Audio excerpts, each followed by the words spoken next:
시청자 여러분 안녕하십니까? 먼저 이 시간 주요 뉴스부터 전합니다. 문재인 정부의 마지막 검찰 수장인 김호수 검찰총장이 오늘 오후 문 대통령으로부터 임명장을 받은 뒤 대검찰청으로 이동해 취임식을 열고 공식 업무를 시작합니다. 공군 여성 부사관이 성추행 피해 신고 후 조직적 회유에 시달리다 혼인신고 당일 끝내 극단적 선택을 했다는 의혹이 제기됐습니다. 이에 군 당국이 검찰, 경찰과 합동수사 TF를 구성해 대대적인 수사에 착수했습니다. 오늘부터 전월세 계약을 맺으면 한 달 안에 지자체 등에 신고하는 주택 임대차 신고제가 시작되며 집을 팔 때 양도소득세 최고 세율도 75%로 오릅니다. 지난달 우리나라 수출액이 1년 전보다 45.6% 증가하며 증가율로는 1988년 8월 이후 32년 만에 최대폭을 기록했습니다. 오늘의 프레스룸 큐시트로 먼저 살펴봅니다. 본격적으로 정치권 인사와 접촉하는 윤석열 전 총장, 7월 국민의힘 입당설까지 나오는데 행보 분석합니다. 회고록을 통해 윤 전 총장의 맹공을 퍼부은 조국 전 장관, 조 전 장관에 대한 민주당 대표의 생각은 뭘까요? 윤지영 기자의 백브리핑에서 풀어드립니다. 불법어선 단속에 나선 해경 함장이 갑판 위에서 골프를 즐긴다. 멀리서 포착된 한 장의 사진, 그 이면을 들여다봅니다. 언제나 활기차게 시작하는 프레스룸, 지금 출발합니다.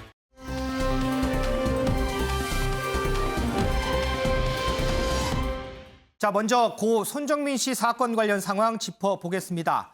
이 손 씨 실종 당일 함께 있었던 친구 A 씨의 휴대전화를 환경미화원이 습득해서 제출했다는 소식 어제 전해드렸습니다.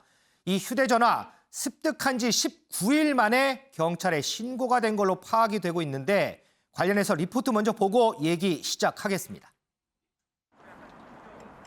고 손정민 씨 사건의 중요 단서로 여겨진 친구의 휴대전화를 두고 경찰은 해군 장비까지 동원해 수색해왔습니다. 한 달 넘게 찾지 못했던 전화는 결국 한강공원 분실물 신고로 실체가 확인됐습니다. MBN 취재 결과 현재 경찰은 환경미화원 60대 남성 B 씨가 해당 휴대전화를 5월 11일에 습득했다고 보고 있는 것으로 파악됐습니다. 신고가 휴대전화를 습득한 지 19일 만에 이뤄진 겁니다. 휴대폰 찾았다는 거야. 경찰이 와서 하다가 서쪽에다 내려가더라고. B 씨는 동료 미화원이 이 사건과 관계없는 다른 유실물 신고를 할 때 보관한 채로 잊고 있던 휴대전화를 안내센터에 제출한 것으로 전해졌습니다. 해당 휴대전화는 손정민 씨 일행이 술을 마시던 자리에서 얼마 떨어지지 않은 곳에서 습득된 것으로 알려졌습니다. 경찰은 정확한 습득 경위를 파악하기 위해 환경미화원을 상대로 법최면 조사를 진행했습니다. 또 경찰은 다른 CCTV를 분석하고 주변인 조사는 물론 친구 A 씨와 환경미화원 B 씨의 휴대전화 모두 디지털 포렌식을 통해 사건 경위를 조사한다는 방침입니다. MBN 뉴스 김민영입니다. 자, 리포트에서 보신 것처럼 이 환경미화원이 친구 A 씨 휴대전화를 습득해서 19일 만에 경찰에 제출을 했습니다. 윤정 기자, 네. 습득하고 바로 신고 안 하고 19일이나 갖고 있었던 이유가 뭘까요? 네, 그러니까 이 지난달 11일에 습득을 했는데 정작 이 반포 안내센터에 휴대전화를 제출을 한 건 지난달 30일이었거든요. 네. 이 사이까지는 개인 사물함에 보관을 하고 있던 것으로 알려졌습니다. 이 환경미화원의 동료에 따르면요, 이 휴대전화를 습득한 직후에 해당 환경미화원이 팔이 아팠다고 하는데요. 그래서 병가를 내는 등 개인적인 일로 정신이 없어서 이 미처 휴대전화를 제출하는 걸 깜빡했다는 겁니다. 이 해당 휴대전화의 존재를 다시 떠올린 게 지난달 30일쯤이었는데 다른 환경미화원이 분실된 휴대전화를 습득을 해서 안내센터에 가져다 주는 걸 보고 자신도 습득했던 휴대전화가 있다는 점을 떠올렸다는 겁니다. 네. 그래서 직후에 이 바로 안내센터에 제출을 했다는 건데요. 이 해당 환경미화원은 이 휴대전화를 공원에 있는 잔디밭 위에서 주운 것으로 지금 기억을 하고 있는데 네. 정확한 위치는 기억하고 있지 못해서 그 부분은 경찰이 추가 조사를 벌이고 있습니다. 그러니까 이제 본인 사무 때문에 이 휴대전화 전체 자체를 좀 잊어버리고 있었던 거군요. 네. 그런데 이 휴대전화 이제 어제 경찰이 뭐 포렌식 한다고 하던데 네. 이 결과가 나왔다면서요? 네, 맞습니다. 이 서울청에 따르면 이 휴대전화에서 뭐 별다른 내용은 나오지 않은 것으로 전해집니다. 오늘 백브리핑을 진행을 했거든요. 네. 그런데 이 고 손정민 씨 실종 당일 오전 7시 2분에 이 휴대전화가 꺼졌는데 이 내용은 이전에 발표가 됐던 내용인데요. 그렇죠. 그 7시 2분에 전원이 꺼진 이후에 다시 켜진 사실이 없는 것으로 확인이 됐습니다. 이 3시 37분에 이 A 씨가 해당 휴대전화로 어머니에게 전화를 걸었고 이 전화를 아버지가 받아서 통화를 잠깐 했었는데 그 이후에 휴대전화 사용 내역이 없다는 게 이 경찰 발표입니다. 경찰은 의미 있게 확인을 했다면서 휴대전화 건강 어플리케이션 내용 관련해서 발표를 했는데요. 많은 분들이 알고 계시겠지만 휴대전화에 건강 어플리케이션이 깔려 있는데 이 어플리케이션이 뭐 개인의 움직임, 뭐 뛰었는지 걸었는지 이런 부분을 추적을 하게 되어 있거든요. 그런데 이 어플리케이션에 따르면 그 실종 당일 새벽 3시 36분 활동 기록이 최종적으로 남아있고 그 이후에는 기록이 없는 것으로 지금 전해지거든요. 그런 만큼 휴대전화가 꺼진 7시 2분까지 휴대전화의 움직임이 없다는 점에서 그 휴대전화가 그대로 있었다라고 볼 수 있다고 밝혔습니다. 그러니까 다시 한번 정리를 해보면 이 3시 38분에 통화하는 장면이 찍힌 게 있는데 그 이후에 돗자리 주변 자리에 이 휴대전화를 놔둔 상태에서 7시 2분까지는 이 휴대전화를 습득한 사람이 없었다라고 볼 수 있다라고 경찰은 밝혔고요. 이 경찰은 휴대전화에 대해서 혈흔과 유전자 분석도 지금 진행을 하고 있는데 국과수에 현재 의뢰를 한 상황이지만 아직 회신은 오지 않았다고 밝혔습니다. 어쨌든 이 휴대전화 포렌식 결과로만 보면 이 사망 원인을 밝힐 특별한 단서는 발견되지 못했다 이렇게 네. 보면 되겠군요. 자, 이번 사건과 관련해서요. 많은 의혹도 제기가 되고요. 더불어서 가짜 뉴스도 정말 많이 퍼지고 있는 상황입니다. 윤 기자. 네. 지금 이와 관련해서 친구 A씨 측에서 이 가짜 뉴스 관련해서 법적 대응한다 뭐 이런 얘기가 나오더라고요. 네, 맞습니다. 실제로 오늘 법적 대응에 나섰습니다. 이 A씨 측의 법률 대리인이 이 변호를 맡은 대표 변호사가 SBS 기자와 친형제여서 이 SBS 프로그램 그것이 알고 싶다에서 A씨에게 유리하게 이렇게 방영을 했다라는 취지로 주장을 한 유튜버가 있는데 네. 이 유튜버를 허위사실 유포로 고소를 한 건데요. 그렇군요. 여기 자리에서 이 A씨 측 변호인이 인터뷰도 진행을 했는데 어떻게 얘기했는지 듣고 이어가겠습니다.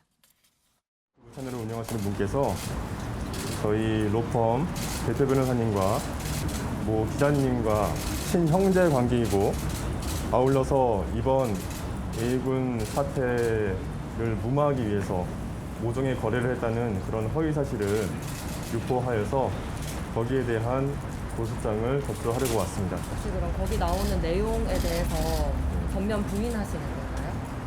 전면 부인하지요, 당연히. 예, 거기에 나와 있는 내용들은 모두 다 허위 사실이고 거기에 대한 수사를 해당 경찰관의 경찰서에다가 요구할 예정입니다.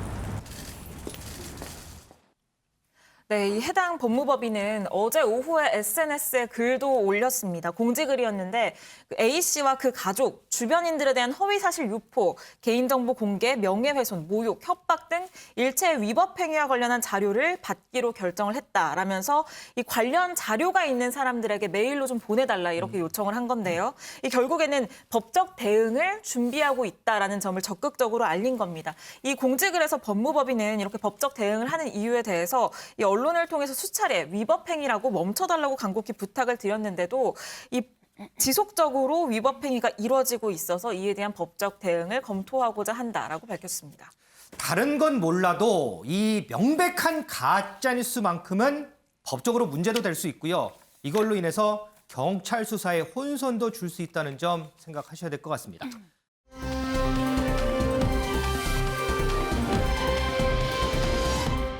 평양이 왜 거기서 물음표가 달렸습니다.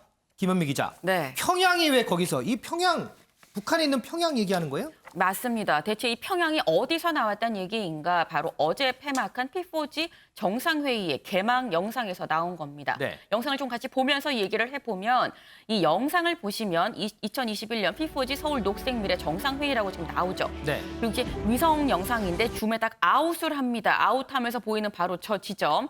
이 지금 줌인한 상황에서는 어딘지 사실 잘 모르겠는데 네. 이게 아웃해서 이 한반도가 보이는 그 지점에서 보시게 되면 저기가 지금 이 평양, 북한 땅이라는 게 드러납니다. 지금 저 장면인 거죠? 네, 맞습니다. 지금 아웃에서 보니까 지금 제가 북한 땅이잖아요. 그러니까 이게 2021년에 P4G 정상회의의 개최지가 대한민국 서울이다라는 거를 이 홍보하는, 소개하는 영상인 건데 서울을 소개하는 영상에 보신 것처럼 평양의 이 그림이 들어가 있던 겁니다. 그럼 원래는 이제 서울이 딱 나오고 여기서 줌아웃이 쫙 돼야 되는데 그렇죠. 그게 아니고 평양이 보이면서 줌아웃이 딱 돼버린 거군요. 맞습니다. 근데 어쩌다가 이런 일이 벌어지게 된 거예요? 네, 이 준비기획단의 설명으로는 이 위성 사진의 최초 시작점을 잘못 찍는 실수였다라고 이렇게 얘기를 하고 있습니다. 그러니까 제작사 측의 실수다라고 지금 얘기를 하고 있는 건데, 그래서 잘못을 인지한 즉시 이제 한강에 이 한강변에 도로로 다시 수정해서 다시 올렸다. 지금 보시는 저 모습인데요. 이제 한강에 있는 도로로 수정해서 다시 영상을 올렸다라고 밝혔습니다. 그래서 여기에 대해서 이제 오늘 정의용 외교부 장관 그리고 한정희 환경부 장관이랑 같이 이제 P4G 합동 브리핑에서 이 내용 이제 설명을 했는데 이 정의용 외교부 장관이 말하기로는 준비기획단에서 끝까지 좀 세밀하게 챙기지 못한 실수다. 하지만 매우 여기에 유감을 표한다라고 얘기를 하면서 이런 일이 재발하지 않기 위해서 이번 일에 대해서 구체적인 경위 조사가 좀 필요할 것 같다라고 밝혔습니다. 자, 정부에서 실수다, 유감이다 이렇게 밝혔는데 그럼에도 비판은 좀 나오겠어요? 내용을 보니까. 네, 맞습니다. 야당에서 일단 먼저 비판의 목소리가 나왔는데요. 이 국민의힘의 허은하 의원, 평창 동계올림픽 때는 김여정을 띄우더니 이번에는 평양을 띄우는 거냐라고 하면서 이쯤 되면 고의성이 있다라고 비판했습니다. 그리고 이 허은하 의원 외에 누리꾼들의 이 댓글도 많이 달렸는데요. 누리꾼들은 P4G의 피가 평양에 피었던 거냐, 그리고 이 정도 되면은 이거는 의도적인 거다라는 이런 글들이 달렸습니다.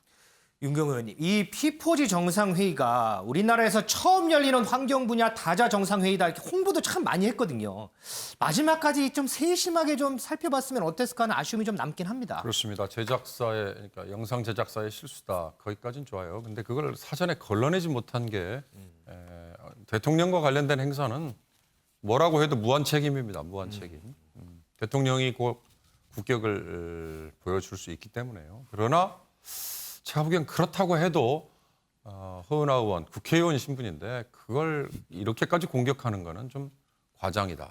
그러니까 P4G라는 게 우리 국민이나 시청자들도 도대체 P4G가 무슨 뜻이지라고 기억하는 분들은 하나도 없고 맞아요. 네. 이런 정상회의 대통령이 주관도 하고 우리가 주최한 국제 다자회의인데 물론 뭐 온라인 동영상으로 열리긴 했습니다만 온라인 영상으로 열리긴 했습니다만 그거는 온데간데 없이 이렇게 이런 실수 이것만 이렇게 부각이 되는 거 이거는 뭐 비중을 놓고 따지고 보면 한 번 정도 그냥 질책하는 거에 그치는 게 맞는 게 아닐까. 자칫 이 얘기를 계속 반복하다 보면요 정말로 제가 가끔씩 언급합니다만 싸울 때 왜 너 반말해라고 하면서 이 엄언대로 그냥 빠지는 것처럼 또 될 수 있거든요. 그러니까 P4G라는 게 한 가지만 말씀드리자면 그린 그로스, 녹색 성장인데 이 녹색 성장은 우리 다음 세대의 이 지구 온난화 또는 뭐 탄소 배출 이런 거로부터 좀 보존을 해서 좋은 환경을 넘기자 이 노력이거든요. 그럼 이제 그 노력을 위해서 우리가 앞으로 뭘 해야 되는지 지금은 어떤 노력을 하는지 차라리 그런 비판을 하는 게 지금 실컷 P4G 정상회의 주최하지만 아니 탈원전 여전히 얘기하고 그럼 석탄은 계속 떼자 그러고 이런 정책적인 비판 이런 거는 정말 아프지요. 그러나 이제 저런 일부 생길 수 있는 해프닝을 P4G 정상회의 그러면 저것만 계속 반복해서 띄우는 거 이거는 본말이 좀 바뀌는 거 아닌가. 그러나 잘못한 건 잘못한 거죠. 정의용 장관이 유감입니다라고 얘기하는 정도를 뛰어넘어서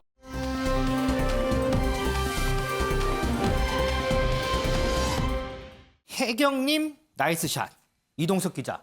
사장님 나이스샷. 전 이건 알겠는데 혜경님 나이스샷은 무슨 얘기예요? 네, 지난달 29일이었죠. 오후 1시 30분쯤 경남 통영의 한 해변에서 해상에서 발생한 일인데요. 한 어민이 작살로 불법 어업을 하고 있다. 이렇게 해경에 신고를 했습니다. 신고를 받은 해경 즉각 현장에 출동을 했는데요. 그런데 출동한 해경 함정 사진을 보시면 저처럼 한 남성의 모습을 확인할 수 있습니다. 바로 골프 스윙을 하고 있는 건데요. 아, 저기 사진에 지금 동그라미 쳐 있는 저 부분 말인가요? 네, 그렇습니다. 목격자는 혜경님 나이스 샷 이렇게 크게 소리를 외쳤고요. 그제서야 스윙을 멈추고 숨어서 머리만 내밀었다고 당시 상황을 전하기도 했습니다. 아, 이 사진을 자세히 보니까요. 이게 이제 해경 함정입니다. 해경 함정. 이동석 기자 설명대로 불법 어선을 단속 나갔던 해경 함정인데 여기 바로 까맣게 이렇게 점이 있습니다. 이걸 확대해 봤더니 누군가가 이렇게 골프 스윙을 하는 이런 모습이었다. 이런 얘기인데 그러면 여기서 지금 함정 위에서 골프 스윙한 사람, 이 사람은 누구예요? 네, 바로 해경급 간부 직원으로 밝혀졌습니다. 함정 위에서 왜 골프 스윙을 했느냐 이렇게 물었더니요. 주변에 아무도 없었고 검문 검색이 오래 걸리다 보니 골프 연습을 했다고 밝힌 건데요. 네, 함정에는 실제로 청소용 걸레자루가 놓여 있었습니다. 화면에 보시는 내용인데요. 청소는 물론 골프 스윙까지 이 연습에 이 청소용 걸레가 쓰여진 것으로 보입니다. 그러니까 이제 저 지금 이제 밀대걸레 저 나무 가지고 골프 스윙을 했다 이거군요. 그렇습니다. 그런데 사진을 보니까 저 사진이 멀리서 이렇게 줌해가지고 찍은 사진 같아요. 이 사진은 그럼 누가 찍은 거예요? 네, 일단 골프 스윙을 한 해경 관계자 상당히 굉장히 억울할 것도 같습니다. 네. 스윙 모습을 촬영한 사람이요. 바로 불법 어업 활동을 했던 사람으로 알려졌는데요. 아, 그러니까 굉장히 억울할 만도 하겠죠. 선박에는 불법 포획, 작살까지 저렇게 발견이 됐습니다. 현재 경찰 조사를 받고 있는 것으로 전해지고 있거든요. 누리꾼들은 불법 어업으로 활동한 사람이 저렇게 신고를 했다. 되려 큰 소리를 치는 것은 이상한 것 아니냐 이런 목소리를 내기도 했습니다. 불법 어업에 걸리다 보니 양심을 품고 제보를 한 것 같다는 목소리도 나왔거든요. 그러면서 골프채도 아니고 청소도구로 스윙했다고 징계를 내리는 건 굉장히 너무했다. 이런 해경 관계자를 향한 옹호 목소리까지 현재 나오고 있는 상황입니다. 아니 그러니까 지금 불법 어선 단속 나가는 이제 함정이에요. 그런데 불법 어선이 단속이 됐어요. 단속되고 나서 봐라, 골프 스윙하네. 사진 찍어야지. 그리고 사진 찍어서 이걸 제보했다라는 거잖아요. 맞습니다. 야, 글쎄요, 소정섭 위원님. 네.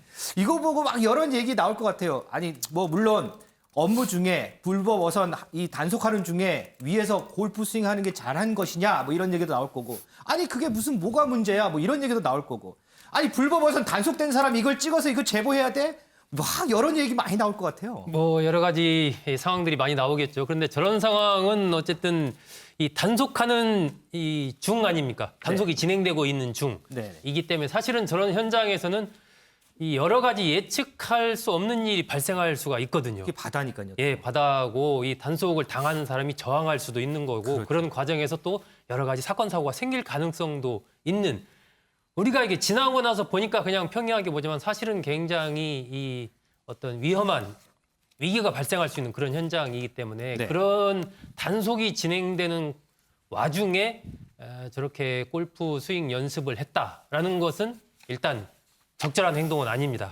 예, 근무 중에 저 상황에는 단속한 현장을 거기서 지켜보고 있든지 뭔가 어쨌든 무슨 일이 발생할지 모르니까 그에 대한 대비 조치를 하고 있든지 뭐 그런 것이 정상이지. 그렇죠, 네. 저기에서 일부 지금 뭐 부하 직원들이 단속을 하고 있는데 아무도 없고 뭐 시간도 좀 걸리고 그러니까 바다를 향해서 스윙 연습해볼까 뭐 이게 안 걸리고 사건화가 안 되고 그냥 넘어갔으면 아무것도 아니지만 지금 이렇게 사건화가 된 상황에서 봤을 때는 어쨌든 적절한 행동은 아니다라고 일단 먼저 말씀을 드리고 싶고 뭐 저 부분을 제보한 사람은 어떤 앙심을 갖고 제보를 한 측면이 좀 있겠죠. 뭐 단속이 됐으니까. 단속을 당하는 과정에서 보니까 저쪽에서 보니까 이제 뭐 골프 스윙하는 모습이 보이고 하니까 저 이제 찰칵 찍어가지고 나중에 이렇게 한 거기 때문에 그런 배경은 우리가 충분히 이해를 하고 있지만 또 그렇다고 해서 저 골프 스윙 연습을 한 부분이 아무것도 아닌 것으로 그냥 이 넘어가기에는 또 상황 자체가 주는 여러 가지 그런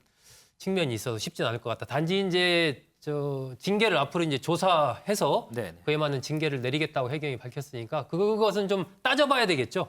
여러 가지 뭐 실제로 골프를 친 건 아니고 이건 걸레의 자루에다가 그 나무에 뭐 물병 정도 매달아서 이렇게 연습을 한 그런 정도니까 그 수준을 어떻게 정할 것인가 그건 있지만 일단 뭐 적절치 않은 그 행동인 것은 분명합니다. 글쎄요, 참 이런 일은 아마 퇴근하고 하면 더 마음 편하게 좀 할 수 있지 않았을까. 저는 뭐 그런 생각을 좀 해보고 싶습니다.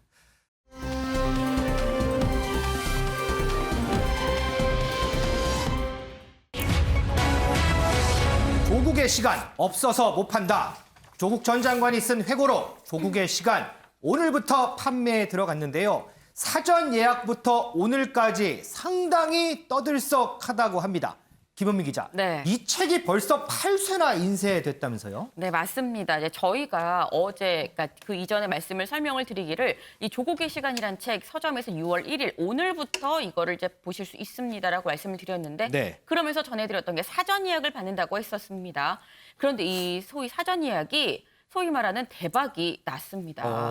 네, 지금 현재 보면은 예약이 들어온 것만 어제 기준으로 5만 부가 들어왔고요. 네. 오늘 오전 기준으로 하면 6만 부가 지금 넘게 이 주문 사전 예약이 들어왔다라고 합니다. 그래서 지금 말씀하신 것처럼 8쇄를 찍고 있다고 하는데 이 8쇄를 다 찍으면 8만 6천 부쯤 된다고 해요. 네네. 하지만 출판사 측 아마도 이보다 더 찍게 될 것 같다라는 이런 전망을 내놓고 있는데 이 출판사인 한길사, 출판사가 생긴 이래 이런 인기는 처음 있는 일이다라고 얘기를 했습니다. 이 출판사는 사실 5만 부 정도를 예측을 했었었는데 이보다 사전 예약만으로도 이미 이 예측했었던 수량을 넘어서는 이런 상황이 된 건데 네.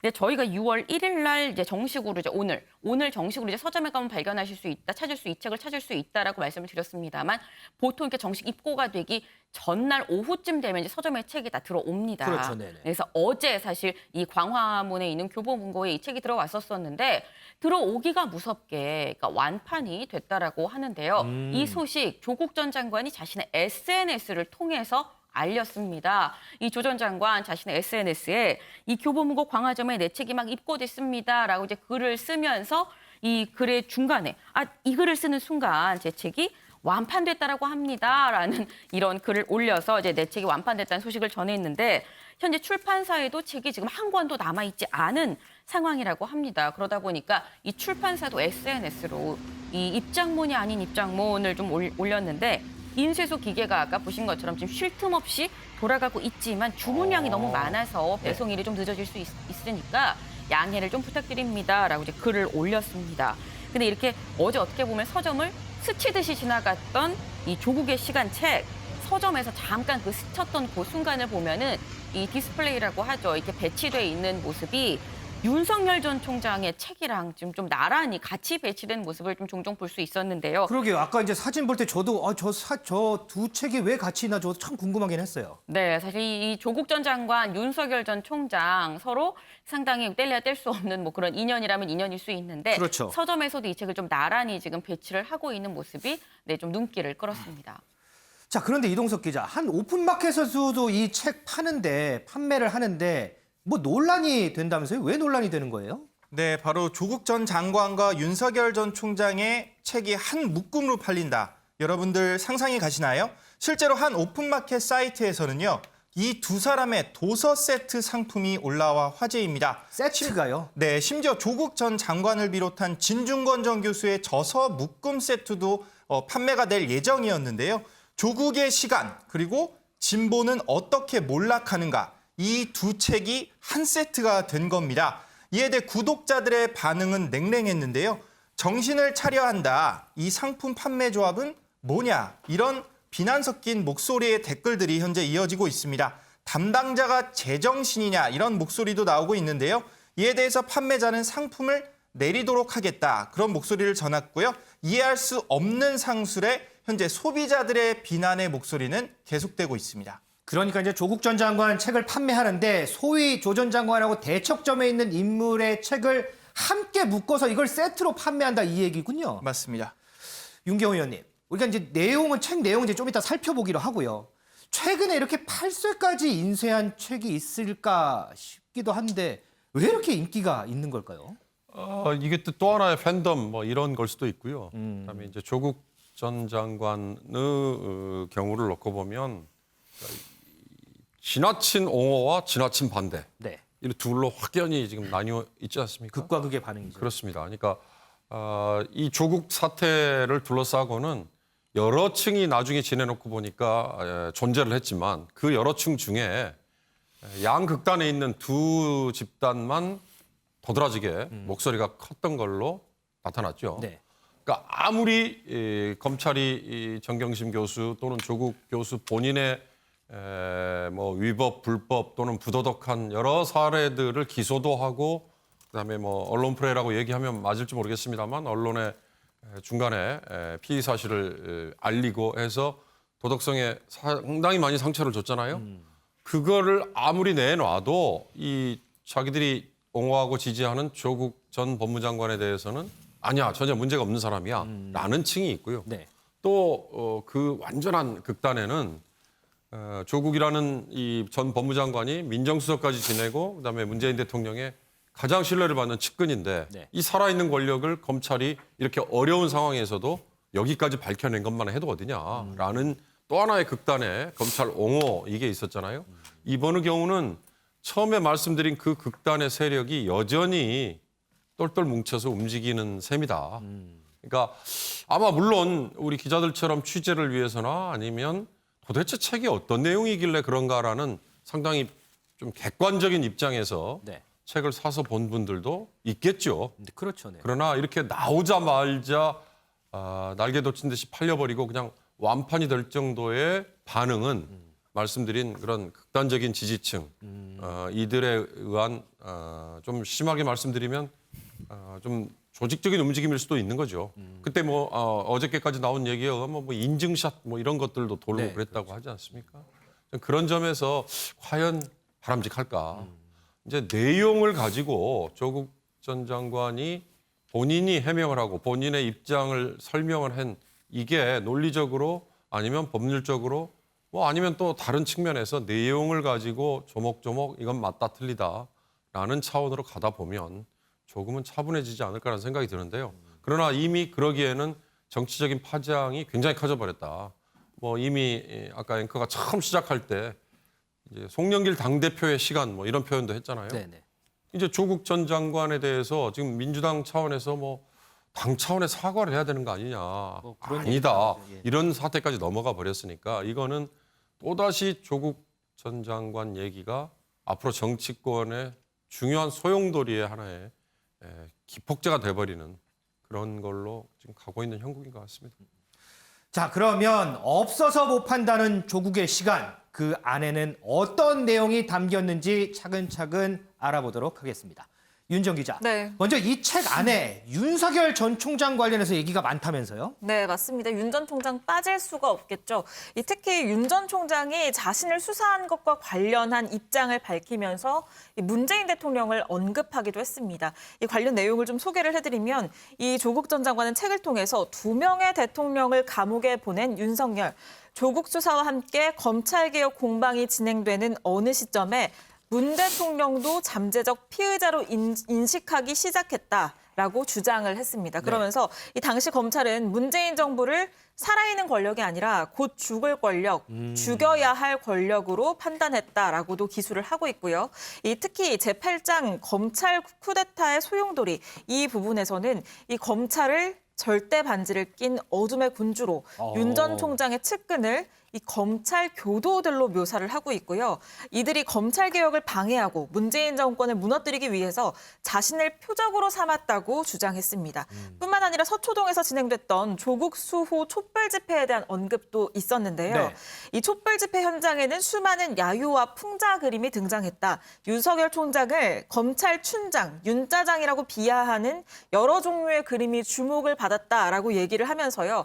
그 이유에 대해서는 총장을 춘장으로 바꾸어서 야유함으로써 두려움의 대상을 맞서 싸울 수 있는 상대로 만드는 것이라고 기술을 하면서 윤 전 총장에 대한 이 자신의 지지층이 조롱하는 이 모습을 옹호하는 태도도 보였습니다. 글쎄요, 윤 전 총장에 대한 감정이 그대로 나타난 것 같기도 한데 네. 그런데 김은미 기자, 네. 여기 안에는 노무현 전 대통령도 언급이 됐다면서요? 네, 맞습니다. 이 조국 전 장관의 책 내용에는 이제 자신이 장관 후보자 시절에 사퇴를 고민했었던 그때의 일화가 같이 담겼는데요.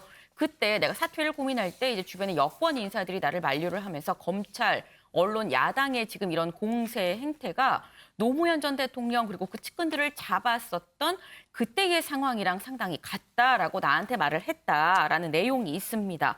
이게 사실 주변 인사들의 말을 빌리긴 했습니다만 노 전 대통령이랑 본인의 처지를 지금 동일시하는 그런 모습인 건데 이런 대목이 또 나옵니다. 어디에 나오냐? 이제 동양대 표창장 위조 파일이 나왔다는 보도, 이 보도에 대해서 말을 하면서 이건 노무현 전 대통령의 논두렁식의 보도랑 같은 효과를 가져왔다라고 이제 설명을 했어요. 지금 노 전 대통령을 빗대서 지금 생각하는 게 지금 곳곳에서 지금 묻어나는데 사실 이런 노 전 대통령에 대한 생각 이 책의 서문에서부터 사실 나왔습니다. 이 책의 서문을 보면 이 노 전 대통령의 서거일에 이 서문을 쓰게 돼서 감회가 남다르다라고 노 전 대통령이 또 언급되는 부분이 있습니다. 자, 그럼 여기서 하나만 좀 짚고 가겠습니다. 소 의원님. 지금 윤지영 기자, 김은미 기자가 설명한 걸 들어보면 결국에 조 전 장관 주장은 이 검찰 수사는 나를 겨냥한 게 아니라 결국에는 문재인 대통령을 겨냥한 거다. 이런 주장으로 볼 수 있는 건가요? 조 전 장관 주장대로라면 그런 측면이 있는 거죠. 네. 근데 그 시각은 어쨌든 조국 전 장관의 시각인 것이죠. 그렇죠, 네. 조국 전 장관이 이제 추측, 내가 보기에는 그런 측면이 있다라고 이제 추측을 한 거기 때문에 그 바탕에는 결국은 자신에 대한 그 수사가 정치적인 목적을 가진 이른바 정치 수사였다. 그 얘기를 지금 하는 것이죠. 네. 과연 그 부분이 이제 합당한가 여부는 그건 별개의 문제입니다. 그 시점이라는 것이 이제 문재인 정부가 출범한 한 2년 중반 정도 시점이기 때문에 그렇죠. 과연 그것을 이 윤 전 총장이 죽을 권력, 죽여야 할 권력으로 문재인 정부를 판단했다라는 저 근거가 무엇인지 그건 이제 조 전 장관의 그냥 주장인 것이죠. 네네. 자신의 주장인 것이기 때문에 현재 상태에서 조국 전 장관이 자신과 관련해서 변호하는 내용, 하고 싶은 내용이 어떤 것인가가 이 책에 담겨 있다라는 그런 측면에서는 이해를 할 수 있을 것 같아요. 근데 그 부분이 사실과 부합한가? 이건 또 다른 문제인 것입니다. 그렇죠. 네. 그 당시 이 검찰 수사가 진행된 과정을 제가 생각해 보면은 이 조국 전 장관이 임명된 게 2019년 9월이거든요. 네. 근데 사실상 민정수석으로 있으면서 그 한 2달, 3달쯤 전에 이미 다음 법무장관은 조국 민정수석이다라는 게 기정사실화 돼 있었어요. 그런 부분이 저는 이제 이 권력을 운용하는 이 기술, 방법이 상당히 좀 미흡했다, 미숙했다 이렇게 생각을 하는 거죠. 이 사람 2달 뒤면 저 장관 온 세상이 다 알게 되는 상황이 돼버렸어요. 그러면은 언론에서도 그렇지만 당연히 검증 들어갑니다. 그 시간을 너무 많이 줬어요. 그 시간을. 그러면서 많은 사건들이 터져나오게 됐고 그 터져나온 사건들을 검찰이 두고 보면서 이것을 그냥 검찰이 침묵해야 될 것이냐 수사를 해야 될 것이냐 그 고민을 이제 윤석열 총장이 했겠죠. 본인도 뭐 국회에 나와서도 얘기했지만 본인으로서 굉장히 힘든 그런 과정을 통해서 결정을 한 것이고 그 이후의 과정은 이제 시청자분들께 다 아시는 바와 같고 그러니까 이 사건을 윤석열 전 총장이 애초부터 어떤 의도를 가지고 이 문재인 정부 또는 자신을 죽이기 위해서 수사를 했다고 봐야 되는가? 이것은 이제 그렇게 보는 것은 조국 전 장관의 입장이고 네네. 그렇지 않은 다른 쪽에서는 그렇게 많은 이 검증의 시간을 주고 많은 그런 의혹들이 터져나왔는데 검찰이 손 놓고 있었다? 그것도 문제가 아니냐. 그 이후에 이제 어떤 과도한 수사, 이른바 먼지털이식 수사, 뭐 인디언 기우제식의 수사 이런 부분을 검찰이 한 부분은 저는 좀 그런 부분이 있다라고 봅니다. 막 여러 가지 것들 다 털었으니까요. 그런 과도한 수사가 있었지만 그 의도 자체가 과연 저렇게 이 죽을 권력이라고 보고까지 검찰이 수사를 했다? 그건 조금 이 조국 전 장관 입장에서의 주장에 불과한 것 아닌가? 저는 뭐 그렇게 생각합니다. 알겠습니다. 내용 좀 더 살펴보죠. 윤지영 기자. 네. 이 책에는 윤석열 전 총장 최측근으로 불리는 한동훈 검사장 얘기도 나와요. 네, 맞습니다. 이 한동훈 검사장과 관련해서는요. 지난 2019년 윤 전 총장 임명 직후 이 윤 전 총장이 서울중앙지검장에 한동훈을 임명해달라고 요구했지만 단호히 거절했다라고 밝히면서요. 솔직히 어이가 없었다라는 당시의 심경도 함께 밝혔습니다. 그러면 이걸 보고 한동훈 검사장 입장이 좀 있을까요? 네, 오늘 한 언론과 인터뷰를 진행을 했는데요. 이 한 검사장은 나는 어디로 보내달라거나 승진시켜달라고 한 적이 없다라고 선을 그었습니다. 그러면서 이 조 전 장관의 말은 승진한 은혜 갚기 위해 자기 범죄는 눈 감아줬어야 한다는 말인가. 조국은 윤 총장이나 내가 자기를 배신했다고 착각하는 것 같은데 검사가 권력의 입맛에 맞춰 반대파 공격하고 권력자 봐주는 것이야말로 이 국민에 대한 배신이다라고 밝혔고요. 이 또 책이 수백 쪽인데 이렇게 할 말 많은 사람이 왜 법정에서는 수백 번씩 증언 거부하면서 아무 말 안 하는지 모르겠다. 이 조국 사태는 룰과 상식을 파괴해서 이 나라를 굉장히 후지게 만들었다. 이렇게 강하게 지적했습니다. 자, 그리고 이동석 기자, 일부 국회의원에 대한 평가들도 있다면서요? 네, 맞습니다. 바로 해당 주인공은요. 바로 20대 국회에서 조국 저격수로 활동한 김진태 전 의원입니다. 먼저 조국 저격수를 자청한 김진태 의원의 과거 활약상 저희가 영상으로 준비해봤습니다. 가족 관계 증명서란 거를 하나 제출을 했는데요. 엉뚱한 거를 냈습니다. 엉뚱한 거를. 아이의 생일이 앞으로 갔다가 뒤로 왔는데 앞으로 간 거를 누가 왜 어떻게 신고를 했냐 그랬더니 선친이 했다고 그랬지 않았습니까? 제 상식으로는 도저히 믿겨지지가 않아서 그걸 한번 보자. 이제는 도저히 발급받을 수 없는 시간까지 와서 이거를 낸 겁니다. 이렇게 국회를 모욕하는 도대체 이런 말도 안 되는 짓을 하는데 이거를 도대체 산호맹에서 이제는 사상 전향을 했습니까? 대한민국 헌법의 틀 하에서 사회주의적 정책이 필요하다는 입장은 변함이 없습니다. 그러니까 제가 묻는 겁니다. 전향을 했습니까? 그 단어에 대해서는 답을 드리지 않는 게 맞는 것 같습니다. 그러면 전향을 하지 않는다는 얘기입니까? 전향을 한다 하지 않는다는 그런 질문 자체에 대해서 답을 드리지 않는 것이 규칙은 제가 정하는 겁니다. 네, 조국 전 장관은 당시 상황에 대해서요. 가족관계 증명서를 갈기갈기 찢어버렸다며 참으로 불쾌했고 절로 주먹이 쥐어졌다 이렇게 밝혔는데요. 네. 그러면서 당시 상황이 가장 모욕감을 느꼈을 때라고 책에 설명을 했습니다. 조국 전 장관은 김종민 의원에 대해서는요. 특별한 감사를 표하고 싶다고 전하기도 했고요. 금태섭 전 의원에 대해선 민주당과 정부를 향한 맹공을 납득하기 힘들다 이런 글을 적기도 했습니다.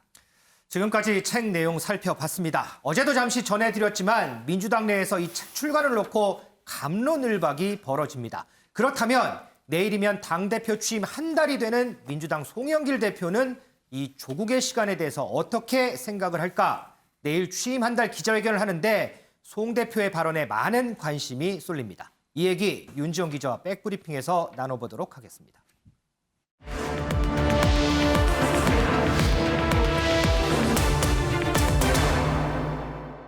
윤정 기자, 먼저 이 취임 한 달부터 좀 돌아보죠. 요즘에 이 송영길 대표 상당히 광폭 행보를 보여요. 네, 맞습니다. 송 대표 이 당명 빼고 다 바꾼다 이런 메시지를 내세우면서요 변화와 쇄신의 바람을 불러일으키겠다고 했었죠. 네. 그래서인지 요즘 부쩍 현장 행보가 많아졌습니다. 이 지난 27일에는 지금 보시는 것처럼 이 장병 급식 실태를 확인하겠다면서 직접 군부대를 이렇게 방문을 했고요. 네. 지난달 30일에는 연남동 경의선 숲길 공원에서 이 문화예술인들과 노상 간담회를 했습니다.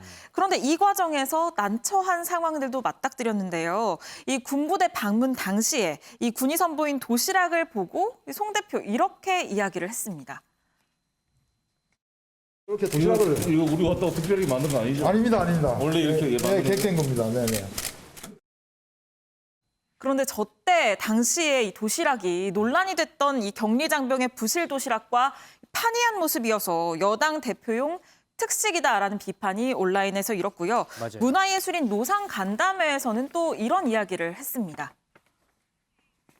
프리 지역을 좀 만들자. 백신 접종자에 대한 인센티브 차원에서 백신 접종하신 분들에게는 4인 제한해서 플러스 알파로 허용해 주는 방안, 일반 의식점은 공연장 같은 데도 이걸 예외로 좀 인정해 주는 방안, 그리고 공연장에 코로나 프리 지역을 해서. 하지만 정작 정은경 청장은 단박에 부인을 했죠.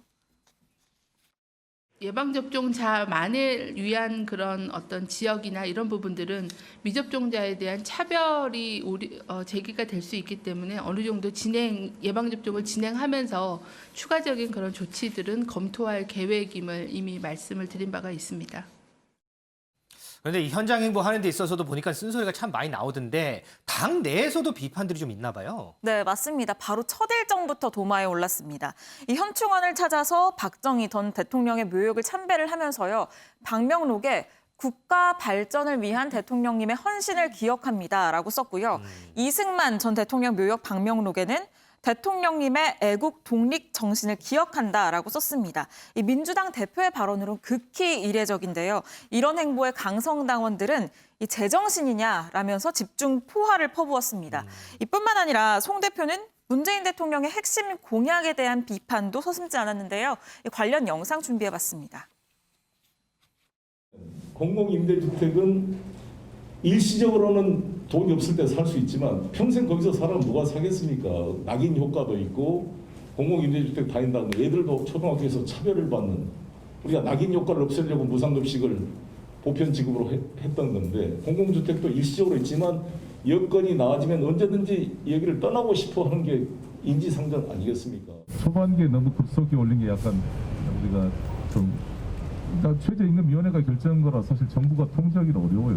어려운데 너무 의욕이 앞섰던 게 아닌가. 네, 위기를 변화로 극복하자라는 취지였던 것 같은데 크게 응원은 받지 못했고 오히려 논란만 일었습니다. 자, 이렇게 들으니까 난처한 순간들이 참 많았는데 네. 그중에서도 가장 난처한 순간 우리가 앞서 얘기했지만 바로 지금이 아닐까 싶어요. 네, 맞습니다. 바로 이 조국의 시간 출간에 정말 많은 생각이 들 것 같은데요. 이 4.7 재보선 참패 직후에 이 초선 오적이라고 하죠. 초선 의원들이 조국 사태에 대한 반성을 내놨었습니다. 그렇죠. 당시 내용 한번 볼까요? 조국 전 장관이 검찰개혁의 대명사라고 생각했습니다. 그래서 검찰의 부당한 압박에 밀리면 안 된다 생각했습니다. 하지만 그 과정상에서 수많은 국민들이 분노하고 분열되며 오히려 검찰개혁의 당위성과 동력을 잃은 것은 아닌가 뒤돌아보고 반성합니다. 네, 송 대표 지난달 25일부터 이 국민소통 민심경청 프로젝트를 진행을 하고 있는데요. 지금 이런 초선들의 기류를 이어받아서 프로젝트 첫날 청년들과 만난 자리에서 이 조전 당권에 대해서 이렇게 언급을 했습니다. 우리 당에 대한 독선 오만함을 비판하시고 조국 사태에 대해서도 지적을 해주었습니다. 조국 문제, 오고돈 시장 문제, 박원순 시장 문제부터 시작해서 우리 당 의원들의 내로남불 부동산 문제까지 다 해서 그냥 무조건 반성하고 죄송합니다 그러면 국민들이 납득이 안 되잖아요. 무엇을 당신이 잘못했는지 알고 있느냐, 이것이 분명하게 제시돼야. 이렇게 되고 이틀 뒤에 조 전 장관이 이 회고록을 출간한다는 소식을 알렸는데요. 어제가 프로젝트 마지막 날이었는데 어제는 어떤 입장이었는지도 한번 이어서 볼까요? 조국 전 장관 회고록 관련해서 입장 한 말씀만. 지금 그 얘기를 할 때가 아니고. 당내 대권 주자들까지 조 전 장관을 향해서 지지를 보내고 있는 상황인 만큼 이 한층 조심스러워진 모습입니다. 내일이 바로 이 국민소통 민심경청 프로젝트에 대한 결과 보고회인데 이 취재진의 질의응답도 받을 예정이거든요. 이 자리에서 분명히 조국 전 장관과 관련한 입장을 밝혀달라고 할 텐데 그러겠죠. 여기에 뭐라고 답변을 할지 답변 준비하느라 송 대표 오늘 잠을 못 잘 것 같은 생각도 듭니다. 자, 제 뒤에 이제 저희 사진에 송영길 대표와 조국의 시간 책이 있습니다. 과연 송영길 대표가 내일 이 부분에 대해서 어떤 얘기를 할지 윤정 기자가 내일 또 이 부분 설명해 줄 거죠? 네, 열심히 취재해 오겠습니다. 예, 잘 들었습니다. 자, 얘기 계속 하겠습니다. 송영길 대표에 앞서서 이 조국의 시간 관련해서 민주당에서 이런저런 얘기들 갑론을박 참 많이 나오고 있습니다. 그 얘기 모아봤는데요. 한번 영상으로 보겠습니다. 꼭 책을 내야만 했느냐라는 게 첫 번째 질문이고 두 번째 질문은 왜 지금이냐라는 거죠. 윤석열이라는 이름이 또 전면에 등장을 하게 되고 조국의 공정성 문제가 다시 도마 위에 올라가고 이게 지금 이 시점에서 맞느냐 하는 얘기가 당내외에 지금 있거든요. 저는 사실 회고록이 이번에 나오는 게 아니라 다음 대선 끝나고 시간이 좀 해결해 줄 수 있는 문제. 지금은 사실 나오자마자 조국 교수님 사과 여러 번 하셨거든요. 예. 그 사과에 대해서 아무도 집중하지 않아요. 지금 이 시점에 나온 것이 저로서는 상당히 안타깝다고 생각되고 예. 예, 이런 것들이 조금만 늦어졌으면 어땠을까. 하거나 당이 입장을 밝힌다라고 하면 그 사과의 주체가 돼야 된다라고 생각을 하거든요. 그런데 조국 전 장관 같은 경우에는 민정수석이었고 법무부 장관이었기 때문에 사실상 민주당의 당적을 보유할 수 없는 공무원 신분이었습니다. 그래서 민주당 사람이라고 보기도 어려운데 이걸 가지고 민주당에서 사과를 하는 것이 맞나. 민주당이 바뀌어야 되는 어떤 쇄신의 지점을 조국 사건, 이 사건을 놓고 사과를 한다라고 하는 것은 좀 맞지는 않을 것 같다는 생각이 들고요. 왜 하필 이 시점에 출간을 했느냐? 당 차원에서 사과할 필요는 없다. 이 조국의 시간 출간에 맞춰서 민주당의 시간은 어떻게 정리가 될지 궁금해집니다.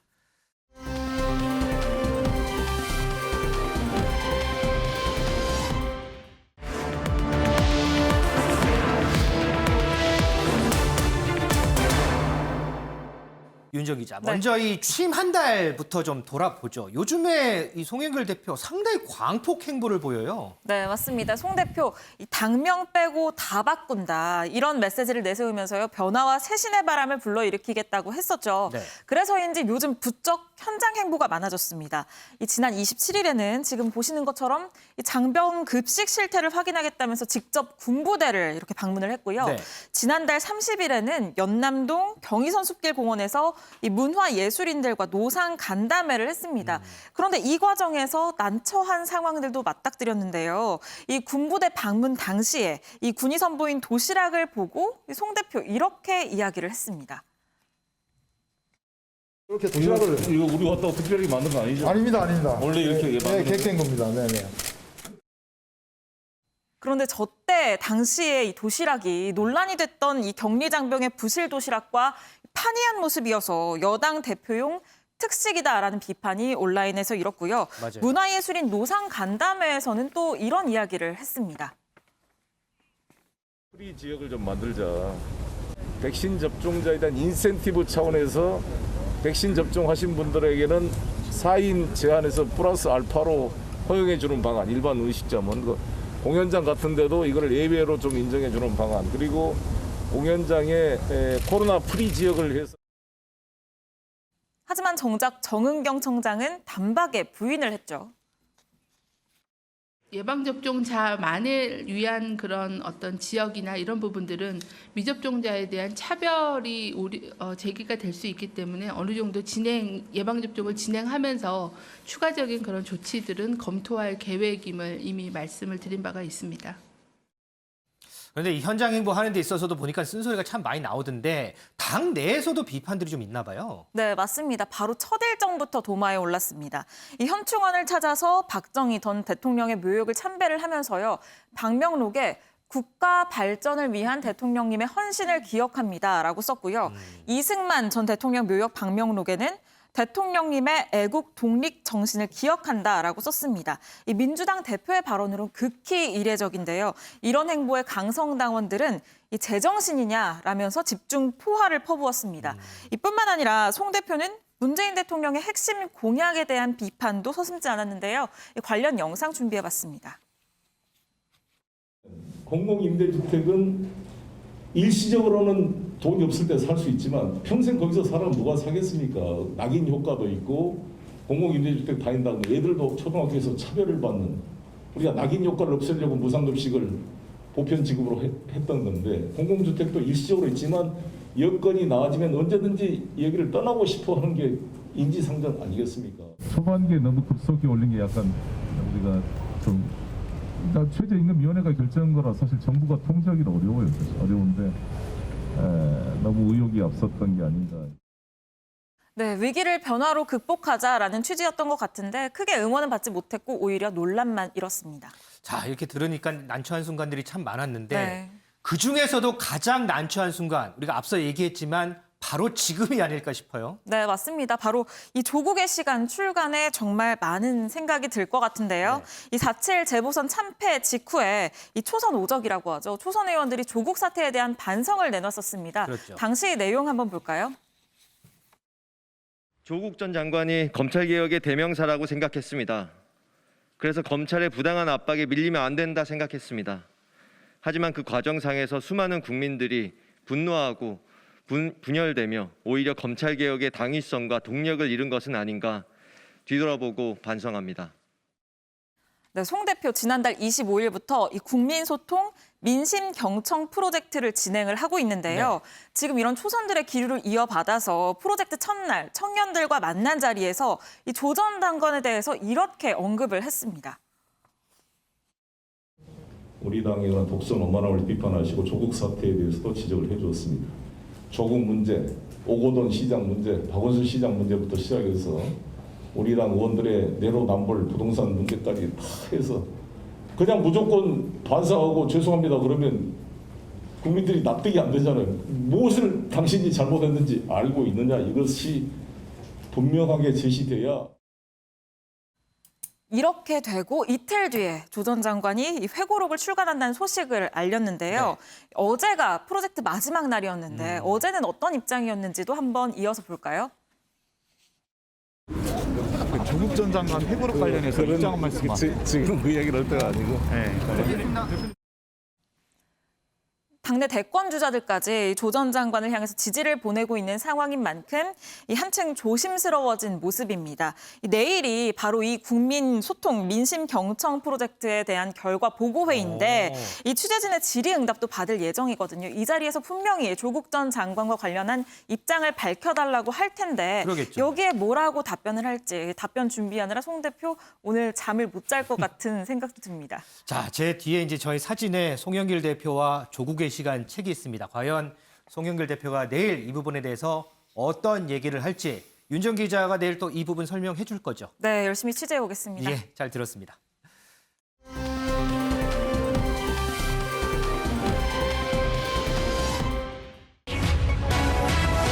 종횡무진 윤석열, 이르면 7월 국민의힘으로 등판 시기를 저울질하는 것으로 알려진 윤석열 전 검찰총장, 그 보폭이 넓어지고 있습니다. 어제 국민의힘 권성동 의원과의 회동 소식 저희가 전해드렸는데요. 그 이후에 시민들도 만나고 전문가들도 만나고 요즘 참 만나는 사람 많은 것 같습니다. 자, 뒤에 보이시죠? 국민의힘 의원도 만나고요. 시민도 만나고 유명 건축가도 만났네요. 이 얘기 하나하나씩 풀어보도록 하겠습니다.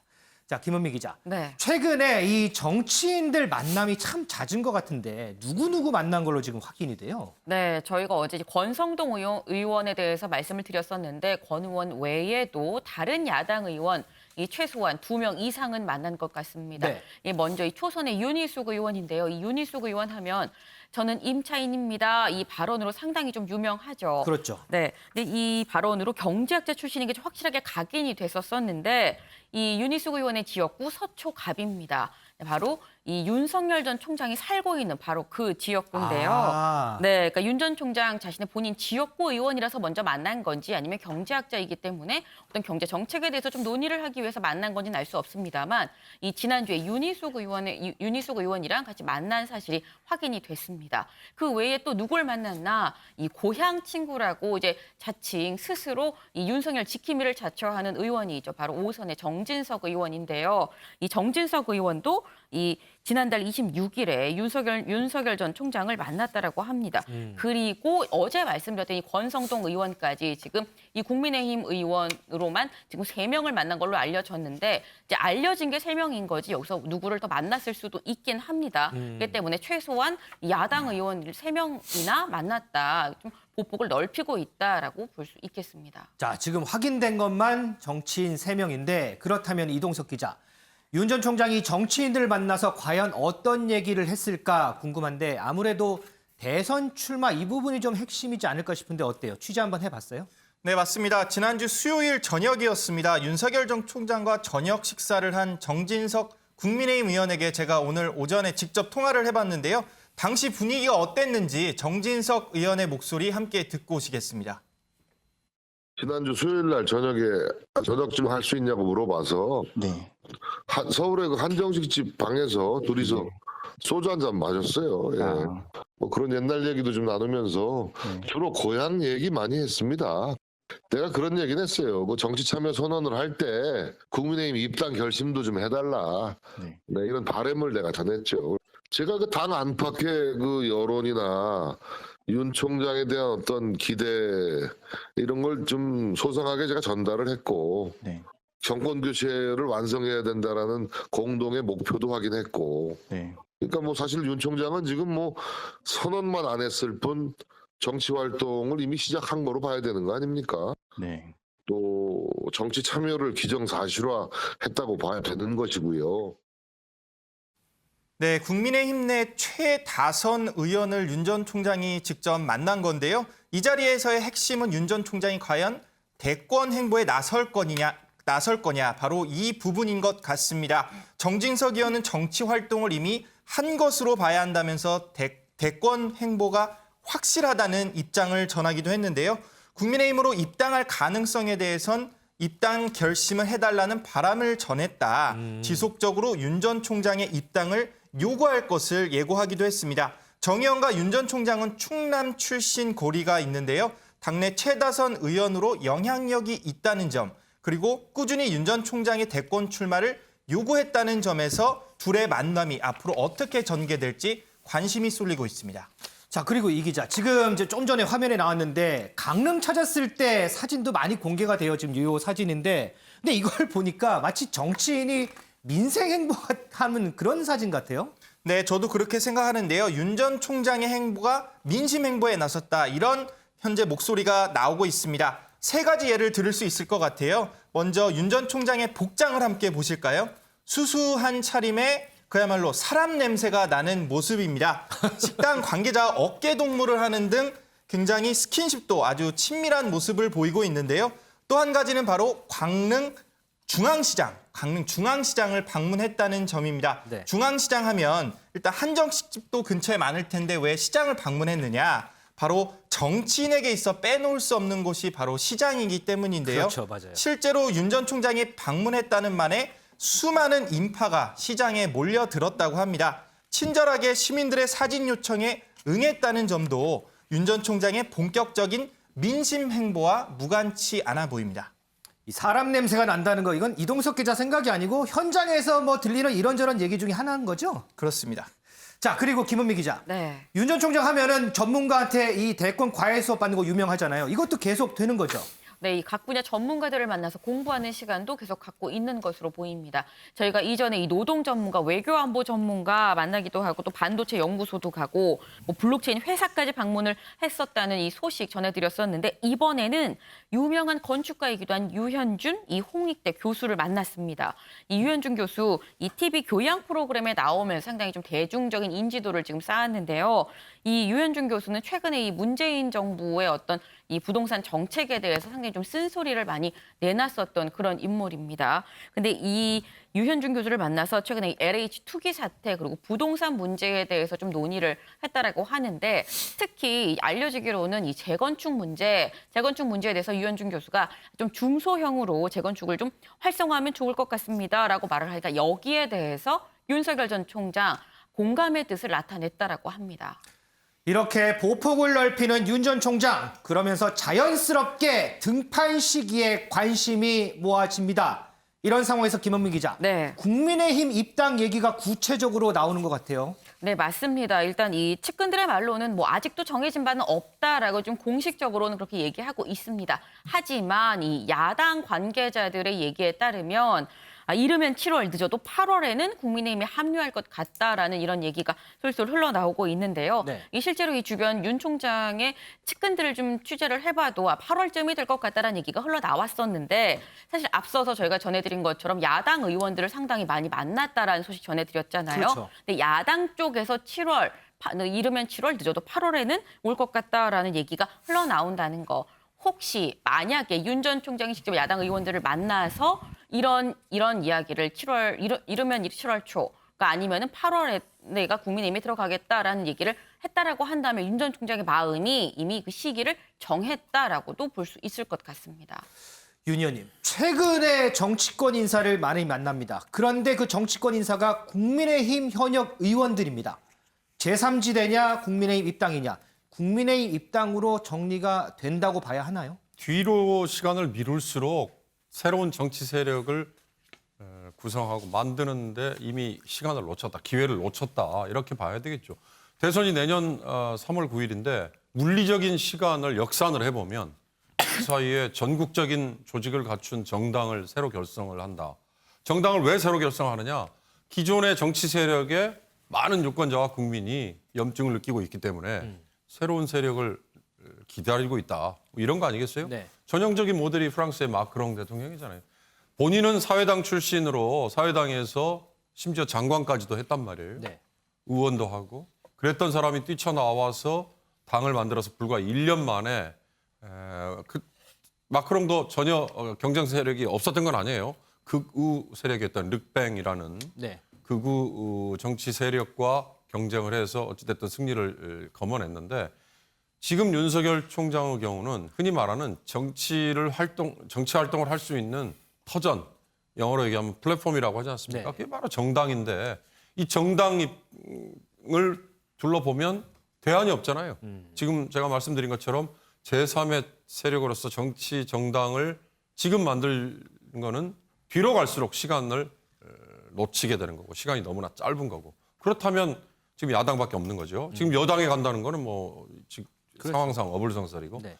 거기서 이제 문제가 생기는 거죠. 지금 윤석열이라는 문재인 정부의 검찰총장이 또 전직 대통령 두 사람을 구속시켜서 지금 감옥까지 보내는데 칼잡이 노릇을 했던 그런 검사가 과연 이 현 집권 세력에 맞서는 제1야당의 대선 후보로 올라서기까지는 정체성의 충돌이 왜 안 생기겠느냐. 그리고 지금 국민의힘은 오로지 반문재인이라는 목표 하나만으로 똘똘 뭉칠 수 있다. 그렇다면 뭐 윤석열이 아니라 누구라도 국민의 여망이 있고 인기가 있는 사람이라면 데려와서 성공할 수 있겠죠. 그러나 그거 하나만으로 정치가 뒤집어 말하면 반사 이익만으로 정치가 성공될까.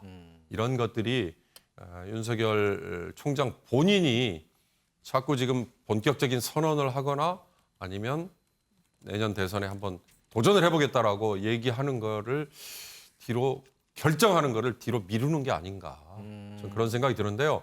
결국 뒤로 미루면 미룰수록 윤 총장의 선택은 국민의힘 입당밖에 남지 않는다. 한번 돌이켜 생각해 보십시오. 윤석열 총장이 언제 대권 도전 선언을 할 것 같은가 이런 얘기를 하면 익명의 윤 총장 측근이라고 얘기하면서 처음에는 4월 7일 재보궐선거 직후가 되지 않을까 이런 맞아요. 관측이 있었죠. 네. 그다음에는 6월 11일 국민의힘 새로운 지도부가 만들어지고 나면 될 거야. 뭐 최근에 무슨 포럼이라는 거 뭐 내세워서 33명의 뭐 어느 교수 그 대표라고 했던 그분도 그런 얘기 했잖아요. 네. 근데 지금은 또 근거도 밑도 끝도 없이 7월 아니면 8월이라고 얘기하거든요. 그렇다면 나중에 어느 순간에 가서는 공직자 대선 뭐 출마 선언하기 직전 이때까지 또 가는 거 아닌가 이런 아주 막연한 관측들만 난무하게 되는 겁니다. 그러니까 결국 시간이 뒤로 가면 갈수록 자칫 잘못하면 윤석열에 대한 신비주의보다는 자칫 잘못하면 피로감이 나오는 상황이 될지도 모른다. 그리고 선택의 폭은 더 좁아져서 국민의힘 입당 이외에는 다른 선택의 대안이 없게 될지도 모른다. 저는 그런 생각이 듭니다. 자, 그리고 또 한 가지 윤 전 총장이 본격적인 정치 선언을 하게 된다면 아마도 과적과 관련한 검증 공세도 예상이 됩니다. 이와 관련해서 어제 윤 전 총장 장모에 대한 재판이 열렸습니다. 법원 앞이 시끌시끌했다고 하는데 관련 영상 보고 오겠습니다. 네. 자, 이제 들어가자. 야, 잠깐만. 납작 좀 보자, 납작 좀. 아, 이거 뭘 또 가리고 그래, 아저씨. 니도 우산 좋아하잖아. 나오세요. 나오세요. 왜 그래? 네.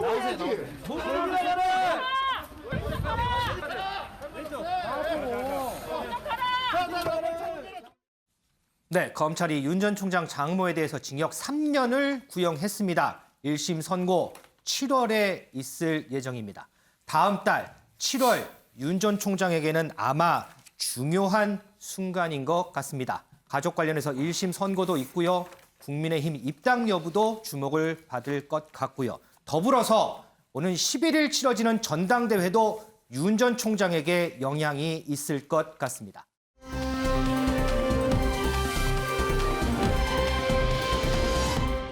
자, 이동석 기자. 어제 국민의힘 당권 주자들 첫 TV 토론 있었잖아요. 어떤 얘기들 나왔어요? 네, 저도 어제 토론회를 봤는데요. 토론회는 시작부터 윤석열 전 총장의 치열한 공방이었습니다. 어제 토론회 영상 저희가 짧게 준비해봤는데요. 함께 보실까요? 절대 버스라는 것은 특정인을 위해 기다려서도 되는 것이 아니고요. 특정인이 원하는 노선으로 다녀서도 안 되는 것입니다. 버스는 그런 의사를 물어보는 과정이 아니라 공정하게 1,250원 낸 사람이 누구나 탈 수 있는 것이고요. 정해진 시간에 섭니다. 윤석열 후보가 우리 당에 들어오지 않았어도 그냥 버스는 출발하겠다는 이야기로 이해해도 되겠습니까? 윤석열이라는 이름을 지금 이 자리에서 거론하는 순간 나경원 의원께서는 머리에 윤석열밖에 없다는 것을 증명하는 것이고 제가 윤석열 후보를 특정해서 말한 것은 지금 가장 지지율이 높기 때문에 하는 말씀입니다. 이렇게 우리가 먼저 출발하게 되면 우리 당내에 있는 후보들만 올라타게 됩니다. 성급하게 우리 후보만 출발을 시켰다가는 다른 후보가 우리 당에 들어오는 것을 막을 수 있다. 버스가 제 시간에 출발한다고 하니까 우리가 출발할 때까지 들어오지 않으면 그냥 갈 수 있다는 건데 그것이 자칫 잘못하면 야권 분열된 상태로 대선을 치를 수 있는 위험이 있다. 두 가지 제가 참인 명제를 드리겠습니다. 이준석은 네, 결국 대선 주자 경선 룰을 둘러싼 논쟁이 이어진 건데요. 오늘도 3시간 후에 제가 앉아있는 이곳 MBN 스튜디오에서 제2차 토론회가 있을 예정입니다. 시청자 여러분들의 많은 관심 부탁드리겠습니다. 자, 그러면 김은미 기자. 네. 전직 당대표, 그러니까 비대위원장이었던 김종인 전 비대위원장. 과연 이번 당권 경쟁 어떻게 보고 있을까? 취재를 했죠?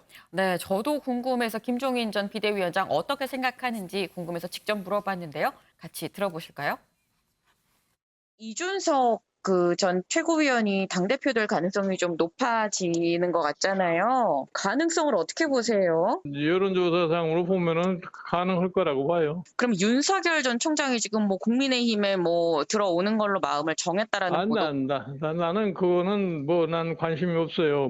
본인이 알아서 할 일이지 그것도 다 지나간 얘기니까 나 더 이상 관심이 없어. 전혀 관심이 없다니까 내가. 내가 뭐 때문에 그 사람들을 만나야 할 일이가 뭐 있어. 그럼 최재형 감사원장이랑 좀 요즘 접촉을 하신다는 얘기도 있는데. 나 전혀 관계가 없는 거야. 내가 그 사람들을 만나야 할 이유가 뭐가 있어요, 기본적으로. 네, 지금 들어보시면 이준석 전 최고위원이 당대표가 될 가능성 상당히 높다라고 좀 관측을 하고 있습니다. 여론조사상으로 보면 그렇습니다라고 좀 얘기를 했는데 사실 이 김종인 전 비대위원장 그 이전에 오세훈 시장의 재보선이나 이때도 여론조사로 봤을 때 남들 다 안 된다고 하지만 그동안의 추이를 보면 됩니다라고 예언 아닌 예언을 해왔었거든요. 그렇기 때문에 이번에 이준석 전 최고위원 여론조사로 봤을 때는 될 것 같다라고 얘기를 합니다. 소 의원님, 좀 전에 들어보니까 당권주자 토론회에서도 윤석열입니다. 윤석열 전 총장을 영입하느냐 못하느냐에 따라서 리더십에 대한 평가 갈릴까요? 글쎄 그런 부분도 영향이 좀 있겠지만 어쨌든 지금 야권으로서는 야권 국민의힘 그리고 야권 밖에 있는 안철수 대표라든지 윤석열 전 총장이라든지 금태섭 전 의원이라든지 전부 다 용광로에 넣어가지고 한 명의 이른바 야권 단일 후보를 만들어내는 것 이것이 현재 내년 대선을 앞둔 지상 과제라고 생각하는 거 아니겠습니까? 네. 그런 측면에서 보면은 그런 부분들이 중요하게 보일 수도 있는데 문제는 이제 국민의힘 입장에서 본다면은 그런 틀을 만들어 가더라도 기본적으로 국민의힘 스스로가 제대로 서는 과정에서 그걸 만들어 가야지 당 밖에 있는 윤석열 전 총장이나 안철수 대표나 이런 분들만을 이른바 해바라기로 바라보게 된다면 국민의힘 자체의 이른바 자각 능력은 현저하게 떨어지거든요. 네. 그것은 결과적으로 봤을 때도 야권의 경쟁력을 약화시키는 그런 결과로 나타날 수 있기 때문에 이준석 후보가 아까 얘기한 그런 부분들도 결국은 어쨌든 국민의힘 스스로가 준비해가는 과정 속에서의 전체의 통합이 이루어지는 것이 바람직하다. 이런 관점에서 지금 사안을 보고 있지 않나 싶습니다.